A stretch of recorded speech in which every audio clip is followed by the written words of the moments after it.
From a Christian, I find something more troubling is that if indeed that we live on a flat earth, that the creator or whoever's put this in place has done things in a way to hide reality. Sure. And I could deal with humans are weird, humans are... So what? God has hidden certain aspects of reality if Earth is flat. This is pure projection. Go on, Neil. I'm saying, what is he talking about? How would that be hiding reality? Because in his mind, Earth is obviously sphere-shaped because he's been born and raised with that belief. Therefore, if it is flat and he hasn't noticed, God has hidden something from him. Devious God hiding this flat Earth from him. No, it wasn't hidden. You just didn't look hard enough. The men who hid the origins of the globe, that would be the flat Earth measurements. That's not God. Gods didn't hide the origins of your globe faith. That would be the flat Earth measurements. That isn't God. It's men. Men are evil. Humans want to hide things. I can do that. A creator. Yeah, men can do that, and they have. They've hidden the origins of your globe faith from you. Here they are on screen. The elevation angle measurements to the stars with respect to the flat Earth we dwell atop. The function of all maps, models, and indeed the globe relies on us being capable of measuring Earth flat for these angle acquisitions of stars and sun for mapping. That is how the territory we know has expanded. For example, some of the audience may live on the New Worlds.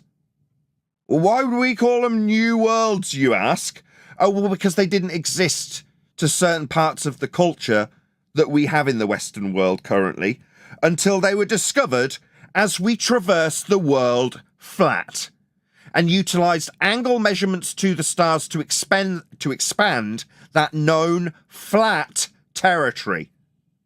So when we found the New Worlds and mapped the New Worlds and measured the New Worlds with respect to the horizontal plane of reference, the angles off a horizontal plane of reference, and sea level on a horizontal plane of reference, we then colonised these New Worlds after they were found in what used to be called space.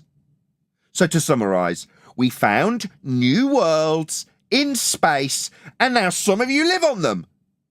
We found them flat, navigated to them flat, documented and measured them flat, got an idea of the topology itself with reference to a flat plane, and found our way home with angles to the stars off a flat plane. Those are all undisputable facts. Literally nothing I have just said can ever be challenged. There was no ambiguity. There was no factual inaccuracy. Nothing I said could be challenged. Now, wouldn't it be useful if instead of talking about the new worlds discovered flat, mapped flat, measured flat, and when we found our way back, we used the exact same flat systems with angles to stars that developed the grid system in the first place to expand it outwards? Wouldn't it be better if we were talking about somewhere that we did not know and there wasn't certain facts about, that maybe you aren't standing on right now listening to this show with an internet connection on that new world? Wouldn't it be better if we talked about somewhere that no one was? So when we talk about finding it and discovering it in relation to a flat Earth, it's got absolutely sod all to do with the facts of the matter in terms of how we've navigated and brought up our world with these angles on screen now. No, let's talk about Antarctica. Maybe if we mix Antarctica up right in the mix with the moon landings, we've got an entire shit sandwich of nonsense that you can't extract any flat Earth proof out of. So I think that's what we should talk about when we talk about expanding the known worlds. Let's speculate indefinitely about a place that none of us have ever been. I've spoken to one person in my entire flat Earth career who spent 18 months in Antarctica. And all he had to really prove was there wasn't a 24-hour sun down there. That was his testimony and its usefulness. Why would we find any use in this ice-ridden world that we're led to believe is either an island at the bottom of a globe that doesn't exist after measuring Earth flat, or an ice wall, according to the Feast of Nonsense, wrapped around us that none of us have proven to be true. We shouldn't. We can prove Earth's flat with the way it was expanded in our known history. And nothing you say about the measurements and mapping of that process can be challenged. Who's interrupted me from G+? Go ahead. Sorry.